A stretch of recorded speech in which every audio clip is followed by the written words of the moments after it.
1 തിമോഥെയോസിന്റെ ലേഖനം 1-ാം അധ്യായത്തിന്റെ 12-ാമത്തെ വാക്യം. എനിക്ക് ശക്തി നൽകിയ ക്രിസ്തുവേശു എന്ന നമ്മുടെ കർത്താവ് എന്നെ വിശ്വസ്തൻ എന്ന എണ്ണി ശുശ്രൂഷയ്ക്ക് ആക്കിയതുകൊണ്ട് ഞാൻ അവനെ സ്തുതിക്കുന്നു. ജീവവചന പ്രഭാത ധ്യാന ചിന്തയിലേക്ക് എല്ലാ പ്രിയപ്പെട്ടവർക്കും സ്വാഗതം. വിശ്വസ്തൻ എന്ന ദൈവം നമ്മെ എണ്ണുമോ എന്നൊരു വിഷയം ചിന്തിക്കുവാൻ താല്പര്യപ്പെടുന്നു. കുടുംബപ്രഭുക്കളെ, വിശ്വസ്തൻ എന്ന് എണ്ണപ്പെടുക എന്നുള്ളത് വലിയൊരു ഭാഗ്യപദവിയും വലിയൊരു അനുഭവവുമാണ്. ഞാനൊരു വിശ്വസ്തനാണ് എന്ന് മറ്റുള്ളവർ എന്നെക്കുറിച്ച് കരുതണം എന്നത് എല്ലാ വിശ്വാസികളുടെയും ആഗ്രഹമാണ്. ഒരു വിശ്വാസിയെക്കുറിച്ചുള്ള ദൈവത്തിൻ്റെ ആഗ്രഹവും ആഹ്വാനവും അവൻ അല്ലെങ്കിൽ അവൾ വിശ്വസ്തൻ അല്ലെങ്കിൽ വിശ്വസ്ത ആയിരിക്കുക എന്നുള്ളതുമാണ്. ഒരു വിശ്വാസിയെ അവരുമായി ബന്ധപ്പെട്ട് നിൽക്കുന്നവർക്ക് അവരുടെ കൂട്ടായ്മയ്ക്ക് വിശ്വസ്തൻ എന്ന് സാക്ഷിക്കുവാൻ കഴിയും. എന്നാൽ ആ വ്യക്തിയെ വിളിച്ച് വേർതിരിച്ച ദൈവം വിശ്വസ്തൻ എന്ന് എണ്ണുമോ എന്നുള്ളതാണ് ഏറെ പ്രാധാന്യമുള്ള കാര്യം. ആരൊക്കെ നമ്മെ വിശ്വസ്തൻ എന്ന് കരുതിയിട്ടും കാര്യമില്ല. സ്വർഗം നമ്മെ വിശ്വസ്തൻ എന്ന് കരുതണം. അതിന് നാം എന്താണ് ചെയ്യേണ്ടത്? ആരെയാണ് കർത്താവ് വിശ്വസ്തൻ എന്ന് എണ്ണുന്നത്? അതിനുള്ള യോഗ്യത എന്തൊക്കെയാണ്? തിരുവചനം വ്യക്തമായി അത് നമ്മെ പഠിപ്പിക്കുന്നുണ്ട്. പൗലോസ് അപ്പോസ്തലൻ തൻ്റെ പ്രാഗൽഭ്യത്തെക്കുറിച്ച് വെളിപ്പെടുത്തിയിരിക്കുന്നത് ഒന്ന് ശ്രദ്ധിക്കുക. എനിക്ക് ശക്തി നൽകിയ കർത്താവായ ക്രിസ്തുവേശു എന്ന നമ്മുടെ ദൈവം എന്നെ വിശ്വസ്തൻ എന്ന് എണ്ണി ശുശ്രൂഷയ്ക്ക് ആക്കിയിരിക്കുന്നു. അതുകൊണ്ട് ഞാൻ അവനെ സ്തുതിക്കുന്നു.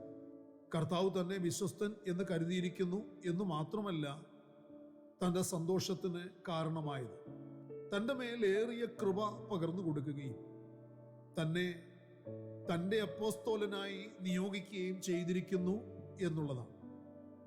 അപ്പോസ്തോലന്മാർ അല്ലാതിരിക്കെ അപ്പോസ്തോലന്മാർ എന്ന് കളവായി പറയുന്നവരെ പരീക്ഷിച്ച് കള്ളന്മാർ എന്ന് കണ്ടത് എഫെസോസ് സഭയ്ക്ക് കർത്താവ് പ്രശംസയായി പറഞ്ഞ ഒരു കാര്യമാണ്. വെളിപ്പാട് പുസ്തകം 2-ാം അധ്യായത്തിൽ അത് നമുക്ക് വായിച്ച് മനസ്സിലാക്കാൻ കഴിയുന്ന ഒരു കാര്യമാണ്. ആയതുകൊണ്ടാണ് പൗലോസ് ധൈര്യത്തോടെ സാക്ഷ്യപ്പെടുത്തുന്നതും സന്തോഷിക്കുന്നതും കർത്താവിനെ സ്തുതിക്കുന്നതും. എന്നെ കർത്താവ് തന്നെ നേരിട്ട് അപ്പോസ്തോലനായി നിയോഗിച്ചിരിക്കുന്നു. അതിന് എന്നിൽ കണ്ടതോ ഞാൻ വിശ്വസ്തൻ എന്നതാണ്. ഡെമസ്കോസിന്റെ പടിവാതിക്കൽ വെച്ച് താൻ കർത്താവിനെ കണ്ടപ്പോൾ തന്നെ, നീ എന്നെ കണ്ടതിനും ഇനി ഞാൻ നിനക്ക് പ്രത്യക്ഷനാവാനിരിക്കുന്നതിനും നിന്നെ ശുശ്രൂഷകനും സാക്ഷിയുമായി നിയമിപ്പാൻ ഞാൻ നിനക്ക് പ്രത്യക്ഷനായി എന്ന് കർത്താവ് തന്നെ കുറിച്ച് പറഞ്ഞിരിക്കുന്നത് അപ്പോസ്തല പ്രവൃത്തി 26-ാം അധ്യായത്തിൽ നമുക്ക് വായിക്കുവാൻ കഴിഞ്ഞിട്ടുണ്ട്. പ്രിയരെ, ദൈവത്തിന്റെ സഭയെ ഉപദ്രവിച്ചും മുടിച്ചും കൊണ്ട് നടന്ന ഉപദ്രവിയും നിഷ്ഠൂരനുമായ പൗലോസിനെ ദൈവം എന്തുകൊണ്ടാണ് വിശ്വസ്തനെന്ന് എണ്ണിയത്? അത് അവന്റെ പ്രവൃത്തിയിലുള്ള തീഷ്ണത തന്നെയായിരുന്നു. യേശു ദൈവത്തിന്റെ പുത്രനല്ല എന്നും അവരുടെ മശിഹ അല്ല എന്നും നസ്രനായ യേശുവിന്റെ പഠിപ്പിക്കൽ വ്യാജമാണെന്നും അവന്റെ ഉപദേശം ദുരുപദേശമാണെന്നും പൗലോസ് ധരിച്ചു വച്ചിരുന്നു. അവൻ അറിഞ്ഞ കാര്യങ്ങൾക്ക് വേണ്ടി, അവന്റെ മതത്തിനു വേണ്ടി അവൻ വിശ്വസ്തയോടെ നിലനിന്ന കാലത്താണ് അപ്രകാരം ധരിച്ചു വച്ചിരുന്നതും അത് പ്രചരിപ്പിച്ചതും. അതിൽ അവനൊരു തീഷ്ണതയുണ്ടായിരുന്നു. എന്നാൽ ദൈവം പൗലോസിനെ കണ്ട് കൃപയാൽ തനിക്കായി തിരഞ്ഞെടുത്തു. താൻ ചെയ്തു വന്നിരുന്നത് അറിയാതെ ചെയ്തതാകൊണ്ട് അവന് കർത്താവിൽ നിന്ന് കരുണ ലഭിച്ചു എന്ന കൊരിന്ത്യർ ലേഖനം 15-ാം അധ്യായത്തിൽ നമുക്ക് മനസ്സിലാക്കാൻ കഴിയുന്നു. അവന്റെ അറിയായ്മയുടെ കാലങ്ങളെ ദൈവം മായ്ച്ചു കളഞ്ഞു. അറിയാതെ ചെയ്തതിന് ദൈവത്തിന്റെ കരുണ ലഭിക്കും. ഒരു കാലത്ത് സഭയെ മുടിച്ചു നടന്നവന്റെ കയ്യിൽ ദൈവം സഭയെ ഏൽപ്പിച്ചു. ഉപദ്രവിയായിരുന്നവനെ ദൈവം ഉപദേഷ്ടാവാക്കി. ദൂഷകനായിരുന്നവനെ ദൈവം മിഷണറിയാക്കി അയച്ചു. നിഷ്ഠൂരനായിരുന്നവനെ ദൈവം തനിക്ക് ശുശ്രൂഷകനാക്കി നിർത്തി. ദൈവത്തിന്റെ ഈ വിധ പ്രവൃത്തികളെ യെരുശലേമിലെ സഭയ്ക്ക് ആദ്യം അതങ്ങ് വിശ്വസിപ്പാൻ കഴിഞ്ഞില്ല.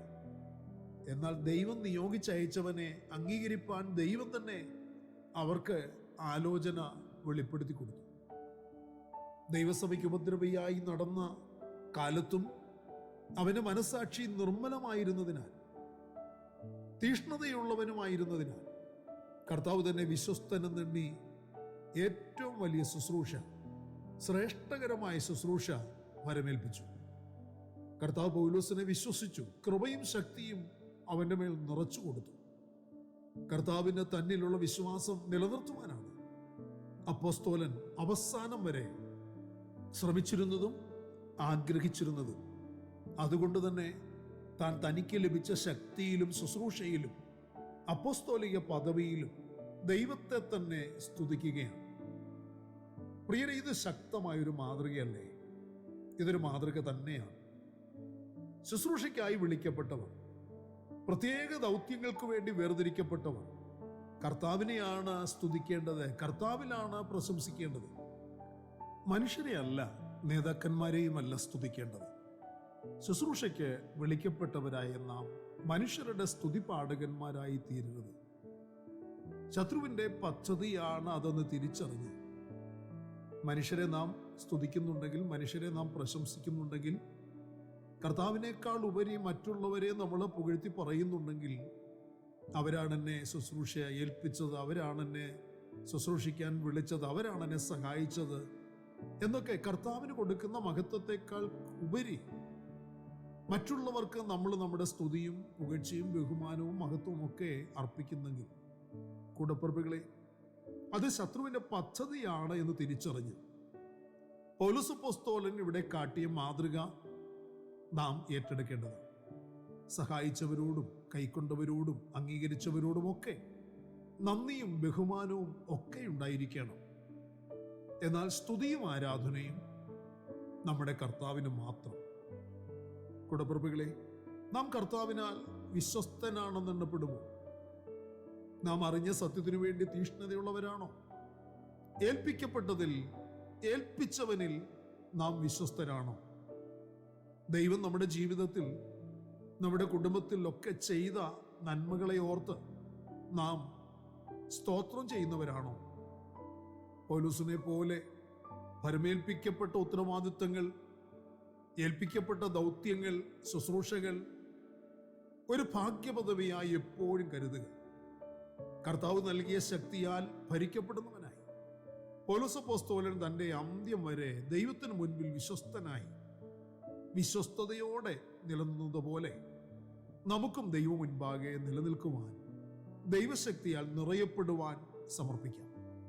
നമ്മിലുള്ള വിളിയും തിരഞ്ഞെടുപ്പും ഭാഗ്യപദവികളും ശുശ്രൂഷയും ഏറ്റവും വലിയതായി കരുതി ആത്മാർത്ഥതയോടെ, വിശ്വസ്തയോടെ മുന്നേറുക. ദൈവം സഹായിക്കട്ടെ. പ്രാർത്ഥനയ്ക്കായി കണ്ണുകളെ അടയ്ക്കാം. പരിശുദ്ധനായ ഞങ്ങളുടെ സ്വർഗീയ പിതാവേ, അനുഗ്രഹീതമായ നല്ല ഈ രാവിലെ സമയം കർത്താവിൻ്റെ മാറ്റമില്ലാത്ത തിരുവചനം ഞങ്ങളെ ശ്രദ്ധയോടെ കേട്ട് ധ്യാനിക്കുവാൻ നൽകി തന്ന അവസരത്തിനായി സ്തോത്രം. ഞങ്ങൾ കർത്താവ് ഏൽപ്പിച്ചതിൽ വിശ്വസ്തരെന്ന് തെളിയിക്കുവാൻ തക്കവണ്ണമുള്ള ഒരു വിശ്വസ്തതയുടെ, ആത്മാർത്ഥതയുടെ ആരാധന ജീവിതം, ശുശ്രൂഷ ജീവിതം നയിക്കുവാൻ പരിശുദ്ധനായ കർത്താവെ ഞങ്ങളെ സഹായിച്ചുകൊണ്ടിരിക്കുന്നതിനായി സ്തോത്രം. ഞങ്ങളെ കൂടുതലായി ബലപ്പെടുത്തണമേ, പരിശുദ്ധാത്മാവിന്റെ നടത്തിപ്പിനാൽ നയിക്കണമേ എന്ന് പ്രാർത്ഥിക്കുന്നു. കർത്താവ് ഞങ്ങളിൽ ഉള്ള കർത്താവിന് ഞങ്ങളിലുള്ള വിശ്വാസം അത് അന്ത്യം വരെ നിലനിർത്തുവാൻ, ബദ്ധ ശ്രദ്ധാലുക്കളായി നിലകൊള്ളുവാൻ ഞങ്ങളെ സഹായിക്കണമേ. സമർപ്പിച്ച് പ്രാർത്ഥിക്കുന്ന ഞങ്ങളുടെ മക്കളുടെ മേൽ കർത്താവ് ഏറിയ കരുണയും കൃപയും ചൊരിയണം. പ്രാർത്ഥന കേൾക്കുന്ന കൃപയ്ക്കായി സ്തോത്രം. മഹത്വം അങ്ങയ്ക്ക്. സകലതും ഞങ്ങൾക്ക് വേണ്ടി ജീവൻ തന്ന യേശു കർത്താവിന്റെ ധന്യമായ നാമത്തിൽ താഴ്മയോട് അപേക്ഷിക്കുന്നു. ദയ തോന്നി കേൾക്കുമാറാകണമേ. ആമേൻ. പ്രിയരെ, വചനങ്ങളാൽ പരിശുദ്ധനായ കർത്താവ് എല്ലാവരെയും അനുഗ്രഹിക്കട്ടെ. നമ്മുടെ വാഴ്ചപ്പെട്ട കർത്താവിന്റെ വരവ് അടുത്തിരിക്കുന്നതിനാൽ അവന്റെ വരവിന് വേണ്ടി നമുക്ക് ഒരുങ്ങി കാത്തിരിക്കാം. മാറാനാഥ.